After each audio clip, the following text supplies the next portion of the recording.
Good afternoon, ladies and gentlemen. I am Yoo Taeg, a member of the National Assembly for the Democratic Party of Korea. I wholeheartedly congratulate the hosting of the 14th Foodpolis International Conference.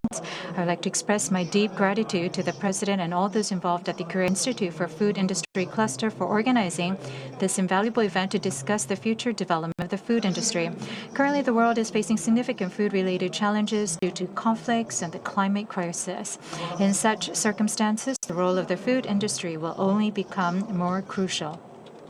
At today's conference, I hope we can predict the future of the food industry, provide clear direction, and help the domestic food industry develop as an important sector in the global economy.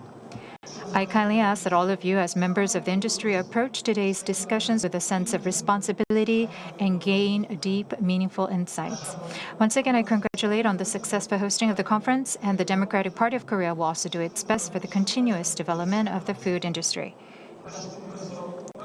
Thank you.